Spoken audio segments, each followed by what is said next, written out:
Hello friends, let us resume our discussion on chemical potential.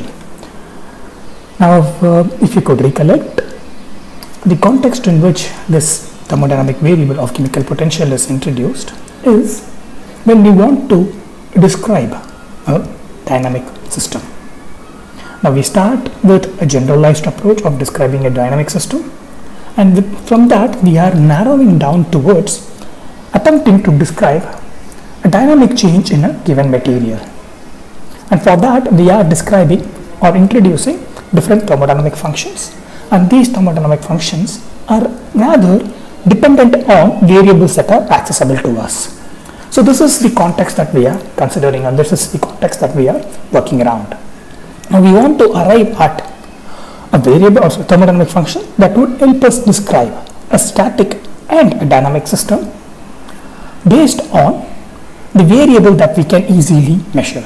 So those variables can be temperature, pressure and volume. These are the variables that can be easily measured, and based on these variables we want to arrive at a thermodynamic function, and this function should enable us to rather describe the state of a system. So this could be particularly the dynamic state of a system. So if you have a system that is unstable and we want to see what is happening to the system and it's under its given condition, then we need a thermodynamic function to describe this particular system, this dynamic system thermodynamically, and we are attempting to derive at such thermodynamic functions that enable us to do or describe the thermodynamic state of the system using or based on the variables that are accessible, that can be easily measured by us. Now in this context we saw that there are several forms of thermodynamic functions that are possible. So we considered in our previous lecture, while introducing the chemical potential, we began with the consideration of one of the thermodynamic function, that is the Gibbs free energy. Now if you could recollect, this Gibbs free energy for a closed system, this Gibbs free energy for a closed system is dependent on temperature and pressure. Now when we relax this assumption of the closed system and we allow different components to move in and out of the system, then the Gibbs free energy is dependent on temperature, pressure and the mass transfer of the different components. So we have component 1, component 2 and so on and so forth. We have say k components that move in and out of the system. Now we saw that this dependency of the Gibbs free energy on the mass transfer, the amount of components that is present in a given system, makes it an extensive variable. Now when we say that this given system is exhibiting a dynamic change and there is a change in temperature, pressure and also mass transfer of numerous components, then the corresponding change in the Gibbs free energy for such an open system, wherein the change is associated with change in temperature and also in pressure along with the mass transfer, the corresponding change in the Gibbs free energy can be expressed in this form. The change in the Gibbs free energy with respect to change in the temperature when pressure and the mass exchange is assumed to be null. And in the same way, the change in the Gibbs free energy with respect to change in the pressure when the mass exchange along with the temperature is assumed to be, or the mass exchange is assumed to be non-existent and the temperature is assumed to be constant. And in the same way, the Gibbs free energy individually changes with each of these components. So therefore the best way of representing it, the generalized way of representing it, would be of this form, wherein we have the change in the Gibbs free energy, the summation of change in the Gibbs free energy for all the components that is moving in and out of the system. So it is not restricted to one component but all the components that is moving in and out of the system, and we have the temperature, pressure and the movement of other system to be constant. So what we essentially are doing is, given that the variables that dictate the change in the Gibbs free energy are state variables, we are essentially representing the overall Gibbs free energy for an open system that is experiencing both change in temperature and change in pressure. Because of this, the system is exhibiting a change in a state. The Gibbs free energy, the change in the Gibbs free energy that dictates this change in the state is expressed in a generalized manner in this expression. These two expressions are rather straightforward because all the other variables are assumed to be constant. Only the temperature changes in the first term, the pressure changes in the second term. This is a bit complicated because we are considering the change in the Gibbs free energy for each and every component separately. So each and every chemical species, components, elements separately. So these are all the synonymous terms. So therefore, when we are considering the each and every component separately, we need to assume that all the other variables are constant. So this change is exclusively due to the mass transfer of this individual variable I. So we need to consider the change in the Gibbs free energy for each and every element separately, and then the generalized way of expressing it is using this summation. And it is vital for us to note that while we are considering the change in the Gibbs free energy with respect to one of the components, all the other variables need to be assumed, or needs to be assumed, or it is assumed to be constant. Now this change in the Gibbs free energy with respect to the mass transfer of a specific component I is referred to as the chemical potential of that component I. Now we saw in the previous lecture the same kind of expression can be rather expressed for the same kind of relation can be arrived for other thermodynamic functions as well. To begin with, if you consider a system wherein there is a change in the entropy and volume. So instead of temperature and pressure, if you consider a system wherein there is a change in entropy and volume, then the corresponding change in the state of the system can be expressed by the internal energy. So instead of temperature and pressure, we have entropy and volume. And now we consider an open system. So there are k components that are moving in and out of the system. So for such a system, the thermodynamic function that can be employed to describe this change in the state of the system because of the change in these variables is the internal energy. So correspondingly, this expression here can be, so this thermodynamic function, the change in this thermodynamic function can be expressed similar to the Gibbs free energy here. So it can be expressed as du, or a change in the internal energy with respect to the change in the entropy when the volume is constant and all the other components, or there is not much exchange in the components. In the same way, we can state that in addition to that, we have change in the internal energy with respect to change in volume when the entropy is constant and there is not much exchange in the components that are present. And ultimately, we have change in the internal energy, or again to write it as in a generalized manner, summation of the change in the internal energy with respect to the mass transfer of the individual components, and we are considering all the individual components from 1 to k. So this is one way of rather representing the overall change in the internal energy of the system when we have a change in the entropy, change in the volume, and a corresponding change in the, or there is a mass transfer in k components. So the system is rather open. Now in the previous lecture we saw, so it is vital for us to denote that while we are considering the change in the component or the internal energy with respect to the component I, the other variables, that is entropy, volume, and the mass exchange associated with other components, say 1 to k, there is no mass exchange and these two are constant. Now we saw in the previous lecture that the change in the Gibbs free energy with respect to the mass exchange of a given component I, which we refer to as the chemical potential, is also equivalent to the change in the internal energy with respect to the exchange of the same component I. And we also saw that the change, this is equivalent to that of the change in the enthalpy with respect to the exchange of the component I. So let us write it in a separate, or let us consider this expression for a while, that is the equivalency expression.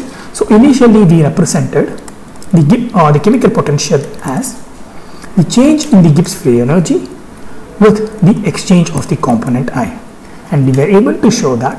So this is when the temperature, pressure and the exchange of all other components are assumed to be, they are assumed to be negligible, and the temperature and pressure are constant. Now we also saw that when a system is experiencing a change that is characterized by change in entropy and change in the volume, then in that case, when we assume that the change in the entropy and the change in the volume is constant and there is not much mass transfer in other components, then the mass exchange, then the change in the state of the system is dependent on the chemical potential of the component I. So when you have a condition wherein the variables that dictate a thermodynamic function is constant and the only variable that brings about the change is the mass transfer, then irrespective of the thermodynamic function, it is the chemical potential that governs the change in the state of the system, that dictates the change in the state of the system, and that is what this expression here indicates. So let us write the other thermodynamic functions as well, so that we will get a better idea. So if you consider the change in the enthalpy with respect to the mass transfer of the component I, this is also equivalent to the chemical potential I, even though the enthalpy is dictated by entropy, pressure and the other components, the mass transfer of other components are assumed to be negligible. And in the same way, we have Helmholtz free energy, and the Helmholtz free energy, again when we assume the mass transfer of other components to be rather negligible, and the dynamic variables, the variables that dictate the Helmholtz free energy to be constant, then we have the change in the Helmholtz free energy solely governed by one component, the mass transfer of one component, and that is that dependency or that role or that influence of the one component on the change in the Helmholtz free energy is rather represented by the chemical potential here. So what we understand from this expression is quite important.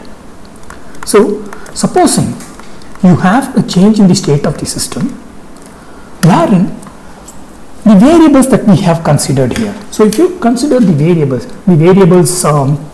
that are often referred to as the thermodynamic variables, the variables that we have often treated as thermodynamic variables, so that include temperature, pressure and entropy, volume. So these are the four principal variables that we have often referred to as the thermodynamic variables, that is temperature, pressure, entropy and volume. So we have them being being related to the different thermodynamic function in different combination. But if you consider the thermodynamic variables, if you separate out the thermodynamic variables, they are temperature, pressure, entropy, or temperature, pressure, volume and entropy. So these are the principal thermodynamic variables that governs the different thermodynamic functions in different combination. So in case of Gibbs free energy, it is temperature and pressure. In case of Helmholtz free energy, entropy and volume. In case of enthalpy, we have entropy and pressure. So these four thermodynamic variables, they in combination influence the different thermodynamic function.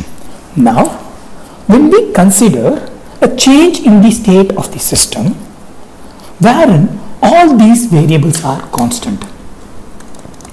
So all these variables are constant. If we consider such a change in the state of the system, then in such a case, the change in the state of the system is primarily or exclusively governed by chemical potential alone. So that is what this relation indicates.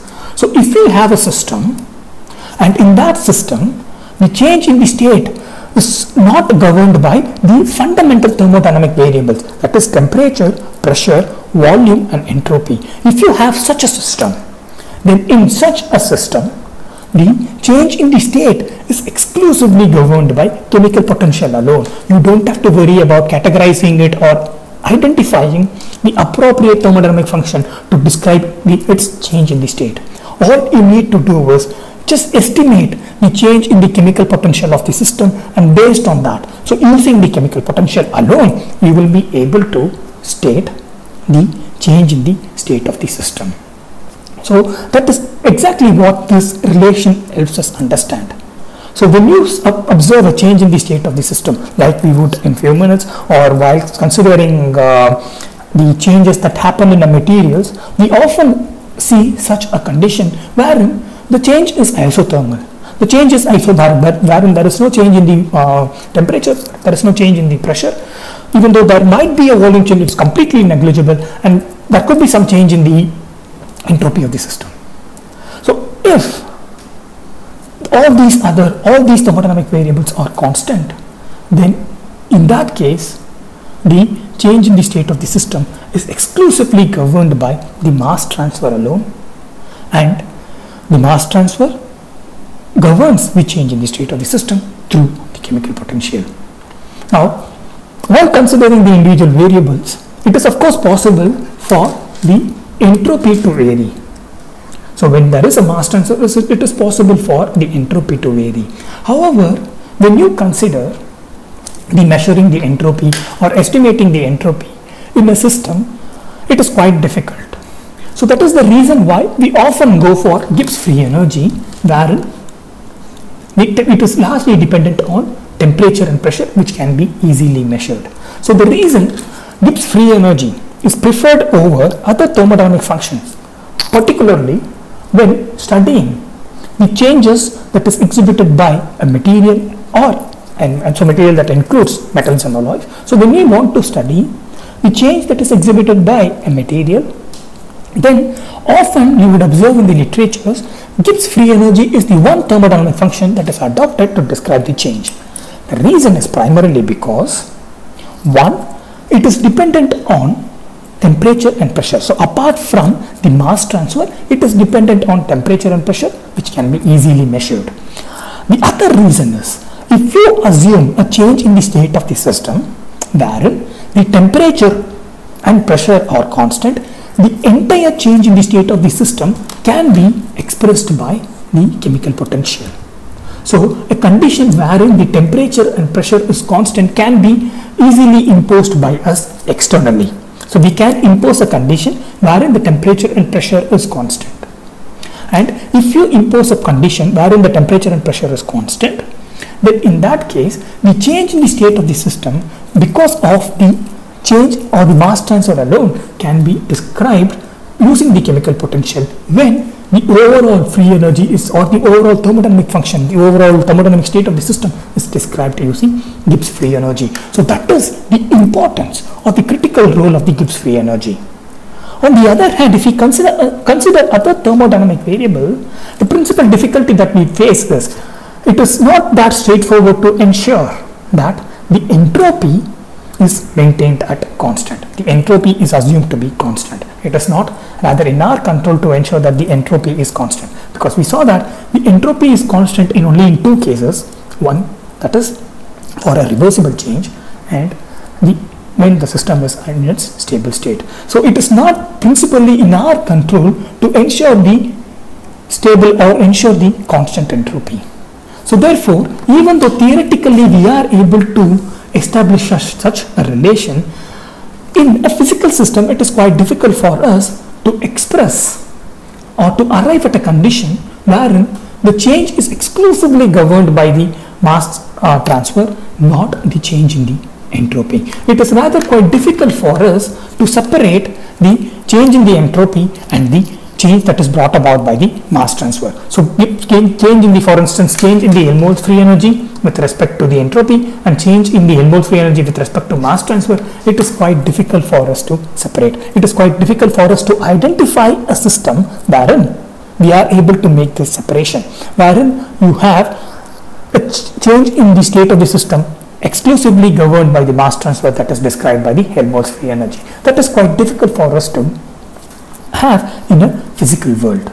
On the other hand, it is possible for us to have a system wherein the temperature and pressure are constant and the change is largely introduced by the mass transfer, and for such a reason alone we largely go for representing the thermodynamic state of a material using Gibbs free energy. So that is the reason why we employ the dominance of the Gibbs free energy stems from this factor. So whenever you find that once the Gibbs free energy is introduced, you would observe that in most of these cases, for representing a change in the state of a material, Gibbs free energy is employed. And the reason for that is, when we employ Gibbs free energy, it is possible for us to exclusively describe the change in the state of the system depending on the mass transfer of a single component alone. In all the other thermodynamic function, it is quite difficult. Now again, another inference that can be made from this relation is that when you consider the change in the state of the system, wherein you have the change in temperature, change in pressure. So this expression here represents the change in the state of the system, wherein you have all the variables that are experiencing a change. So this expression here represents, so we saw that why Gibbs free energy is principally used to describe the change in the state of a system, particularly when the system is a material. So change in the state of a material. Now when we have set, so when we fix that we are going to employ the Gibbs free energy to describe the change in the state of the material, then the generalized expression that helps us describe the Gibbs free energy for the change in the state of the material is this form here. Now when we consider, when we go back to our assumption, when we go back to rather a conventional condition or a condition that is often observed, that is an isothermal and a constant pressure condition, in that case what often happens is these two terms, they become negligible, they turn zero, and all we are left with is the change in the Gibbs free energy that describes the change in the state of the material is equal to the summation of the change in the Gibbs free energy with respect to the transfer of individual components. So this again assuming that temperature, pressure and the other transfers are constant. So what we essentially now have is, we have the change in the Gibbs free energy or the change in the thermodynamic function that dictates or that acts as the criteria for enabling us to understand in which direction the system is moving towards, is now dependent on a specific thermodynamic function, which is the chemical potential. Now even though we state that we describe the state of the system based on Gibbs free energy, particularly when the system is a material, because of the accessible variables that the Gibbs function is associated with. So even though we often describe the change in the state of the system based on Gibbs free energy, when you look closer, the only function or the only variable that dictates the change in the state of the system is the chemical potential. So when you have a system, when you have a material that is exhibiting a change at constant temperature and constant pressure, and the change is primarily because of the mass transfer, the change, even though is described based on Gibbs free energy, the fundamental variable is the chemical potential. Now even though all these we are considering it in the theoretical framework, in few minutes we will understand what is the practical significance of it. So we have considered two aspects. One aspect is, when we are considering a change in the state of a material, Gibbs free energy is the dominant variable or dominant function, dominant thermodynamic function that is used to describe the thermodynamic state of a material. So that is one understanding we gain from this relation. So even though we have here 4 different thermodynamic functions, when we want to describe the state of a system, the change in the state of a system, particularly the change in the state of a material, we go for Gibbs free energy because of the nature of the variable that is associated with it. And secondly, when we want to quantify or when we want to study the change in the state of the material, even though it is the Gibbs free energy that helps us understand the change in the state of the material, primarily for a specific change in the state of the material. That is, when the temperature is constant and when the pressure is constant, it is the change in the state is governed by the chemical potential. Now, let us try to understand the practical relevance of these two critical aspects of Gibbs free energy. The dominance of using Gibbs free energy to describe the state of a system of material. Secondly, how critical is the chemical potential or the critical nature of the chemical potential in describing the change in the state of a material. Now, if you could recollect, we introduced the chemical potential. The whole concept of chemical potential was introduced assuming that the system that we are considering is open.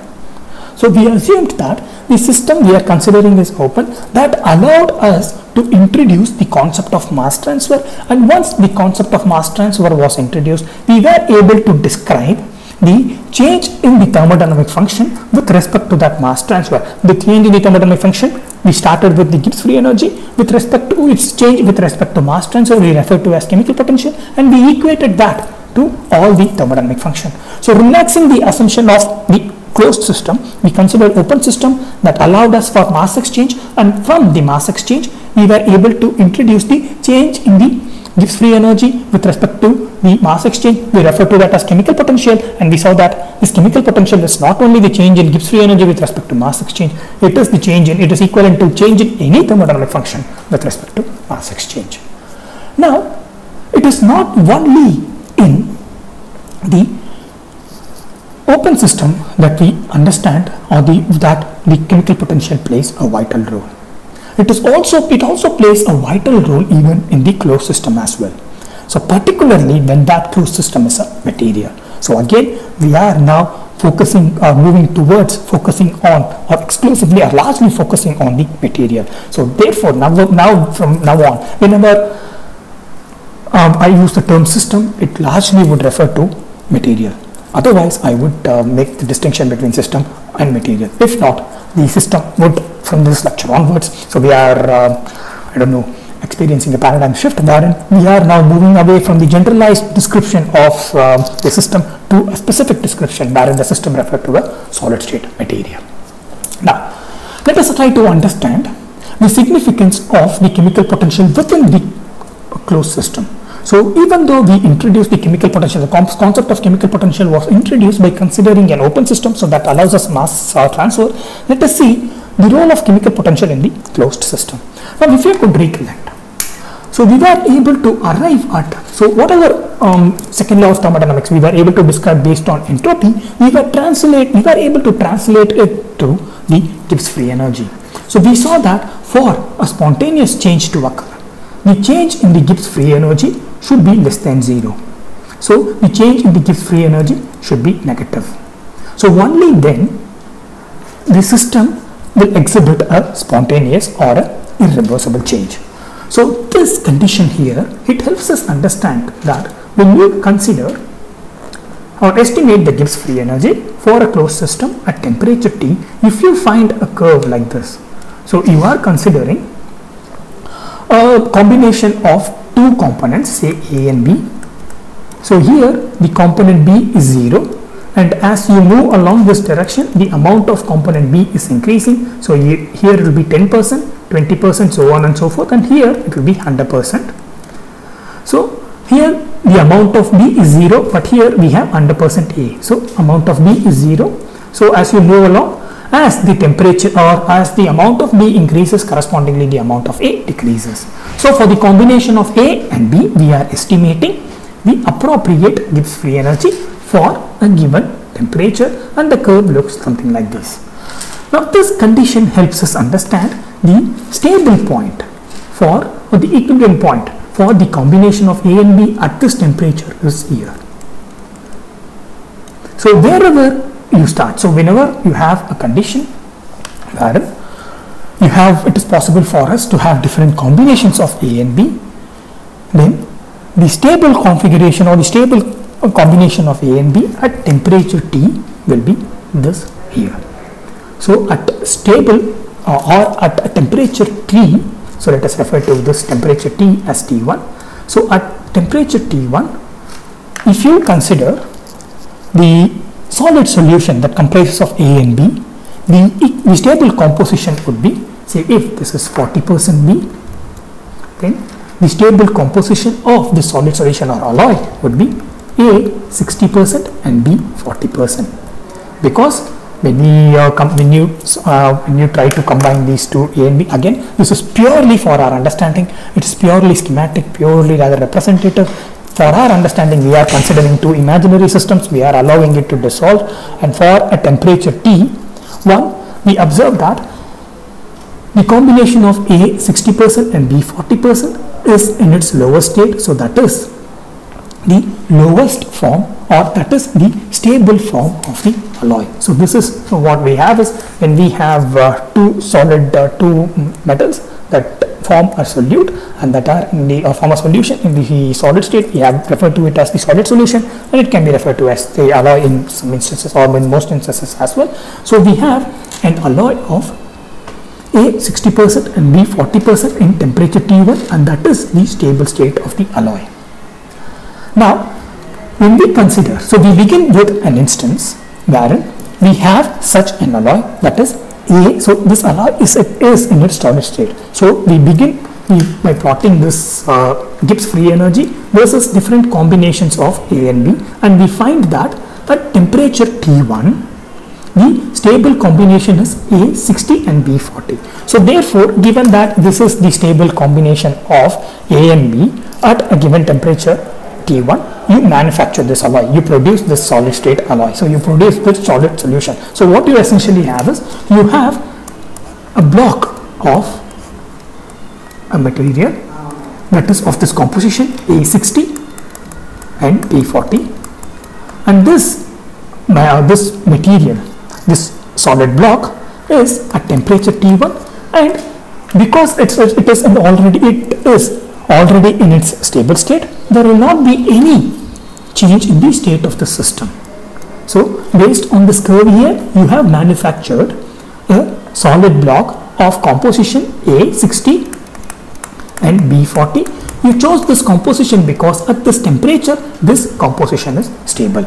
Now what happens is, you are putting this component, you are transferring, say for instance you manufactured this in Chennai, or rather in our own Trichy, and you are transporting it to say Jammu, and while you have planning to use it in Jammu.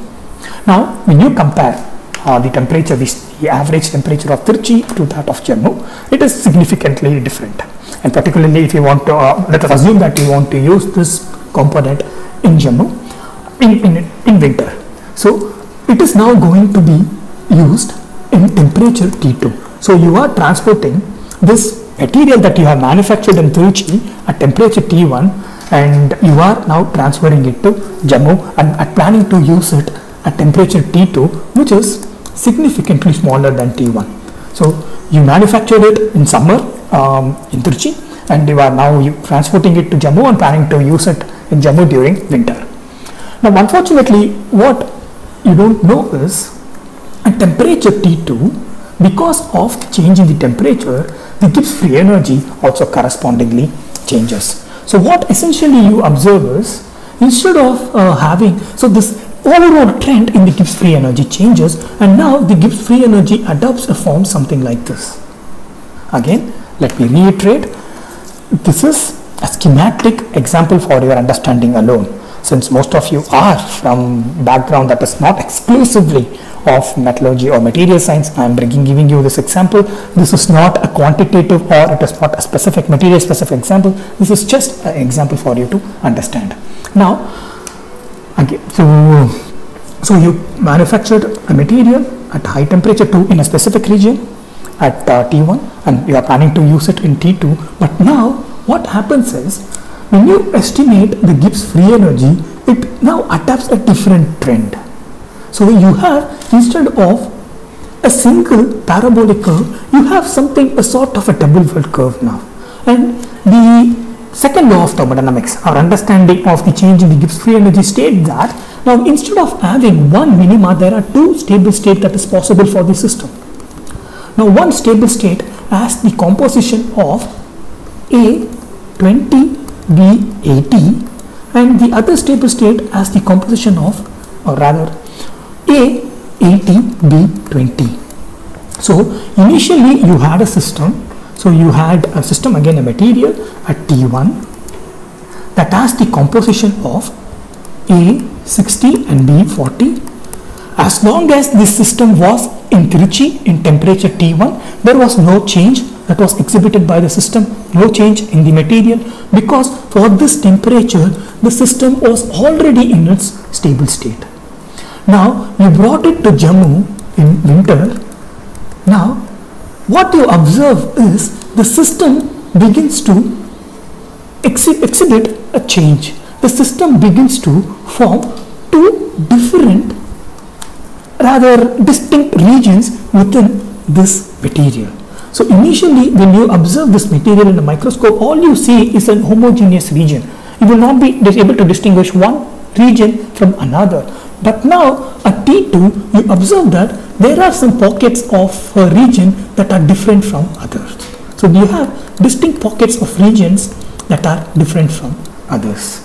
And when you measure the composition of this region, you notice that the matrix, the larger region, has a composition of A20 B80, one of the stable state, and the other region has the composition of A80 B20. So what you observe is the system that was initially homogeneous now, as this, or rather the system still stays the solid state, it stays the same. However, within the system the regions there are certain pockets of the regions which are chemically distinct from others. And now when you consider, or when you estimate or when you look into the chemical composition of these regions, you observe that each of these regions, these distinct regions, they correspond to the different stable spots that are formed at the temperature T2. So what essentially has happened is the change in the Gibbs free energy, the difference in the Gibbs free energy has propelled a certain change in the state of the material. So as propelled, as rather induced a change in the state of the material, even though externally the material still, the dimension of the material stays the same. Even though the material is same, still the solid material. But if you look closely, there are two chemically distinct regions that are formed within the material, and these chemically distinct regions are often referred to as phases. And these phases, they correspond to the newly formed or the newly realized stable points. So these newly realized minimas are the composition of these phases, they correspond to the newly realized minimas of the Gibbs free energy that correspond to T2. So what essentially has happened is, when you change the temperature from T1 to T2, correspondingly the Gibbs free energy has changed, the nature of the Gibbs free energy has changed.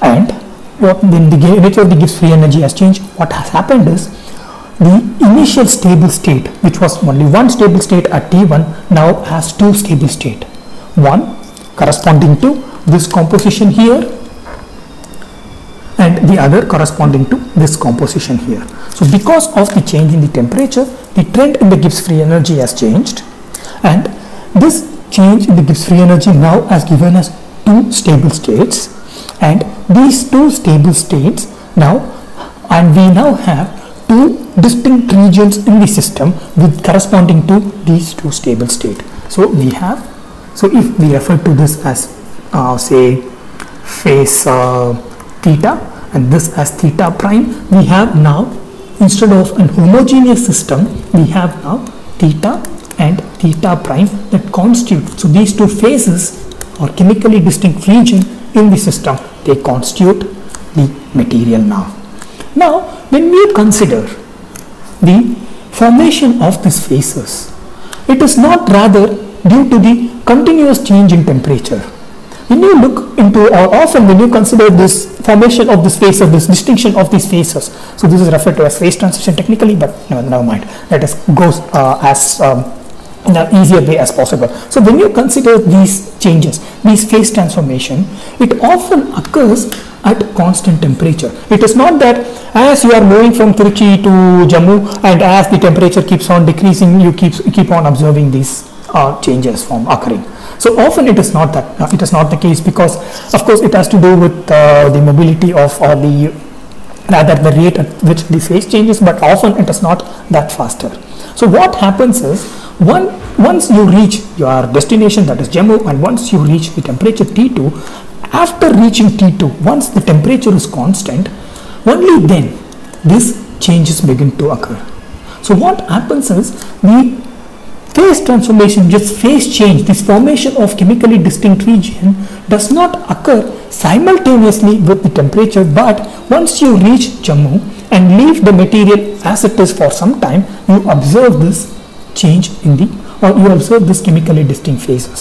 So it is not that you take your material in Trichy, you observe its microstructure, it is homogeneous, and you reach Jammu and you begin observing its microstructure, it is with this phase separation, or it has this chemically distinct regions. It is not like that. So we are considering a case where you have your sample, you have your material, view its microstructure, it is homogeneous in Trichy. You take it to Jammu, you view, once you reach Jammu, you view its microstructure, again it's homogeneous. Now what you do is, you leave your material in the lab, you go for sightseeing for say 5 days, and you come back and then you observe that you have these distinct phases that have been formed, these chemically distinct regions that have been formed. So the reason we are considering all these cases, like bringing it to Jammu, viewing its microstructure, no change, placing it in the lab, moving out, and then coming back after 5 days, you observe a change. The reason we are considering all these that might appear as aesthetic features, because now when we say that when we say that you left your material for 5 days and only then you observe these changes, what we are ensuring that is the changes that occur is isothermal. So essentially this change that we have observed is isothermal, and assuming that there is not much change in the pressure between Trichy and Jammu, of course there might be, but there is not significant change in the pressure. So this formation of chemically distinct region occurs at constant temperature and constant pressure. So therefore this formation of chemically distinct region, which we call as phase, is then primarily governed by mass transfer. So therefore this phase transformation is then dictated by the chemical potential. So what we have seen is, we have considered a realistic condition that is possible. So supposing you are working with your professor and you have fabricated a material and you want to process this material, and that equipment is available in Jammu, and you are therefore taking your material to Jammu, and you are not immediately starting the processing approach, but you are leaving the material for some time, and then after 5 days when you are starting, you observe a different behavior. That is because this phase change has occurred, this formation of this chemically distinct region has occurred, and you begin wondering what could be the reason for it. Of course there is not, you do not observe a change once you observe or once you reach Jammu. So that means the change is not continuously with respect to the change in temperature, but the change has only brought about, the change is brought about over a prolonged period of time. So it is isothermal. So in Jammu, assuming that the temperature is constant, the change is brought about by the isothermal condition. So therefore, when you consider or when you want to describe, so now you are trying to write a paper stating that, okay, I brought a material from Trichy to Jammu, and when I brought it, at the very moment when I landed, when I measured the microstructure, when I looked into the microstructure, there was no change, and now I saw after 5 days, now I am able to see a formation or a chemically distinct region. Then you are rather bewildered and you want to write a report on it, and you want to write or you want to add some thermodynamic aspects to it. Then when you want to describe this change in the material or this change in the system from a thermodynamic perspective, then you have a system wherein the change is brought about not due to the change in the temperature, or rather continuously with the change in the temperature or continuously with change in the pressure, but because of the mass transfer within the system. Now what we have observed is, we have seen a change in the state of the material, which is not an open material, which is not an open system. So there are two key points that can be observed from this simplistic consideration. One is that it is possible for us within a material to observe a significant change when the temperature and pressure is constant. And secondly, the mass exchange is not because of the open nature of the system, but this mass exchange occurs within the closed system. So we see a drastic change in the state of the system, and that is because of mass transfer. And this mass transfer is not something because the external mass moved into the system, but we have rearrangement or redistribution of the mass within the system that brings about this change. So often in materials, the change is not because of the drastic change in temperature or change in the pressure. Often it is are the materials that we want to engineer, the materials that we want to study. The change in it is often not due to the change in the temperature or continuous change in temperature or continuous change in the pressure. Of course, there are materials for that as well. However, the materials that we want to study often exhibit a change at constant temperature and pressure. And these materials are not open materials. But despite these conditions, constant temperature, pressure, and being a closed material, they exhibit a significant change in this material, or there appears or there is a significant change in the state of this material.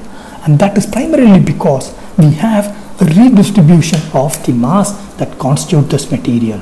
And it is the redistribution of the mass. So initially, there was a homogeneous redistribution of this composition, or homogeneous composition of this form. And once this composition got redistributed, we have these unique packets that are forming, which we refer to as phases. So often, the phase transformation is often the redistribution of the masses, the redistribution of the composition. So when we say that there is a redistribution of the masses that brings about the change, what essentially we are considering is, within the material, we are considering the mass transfer.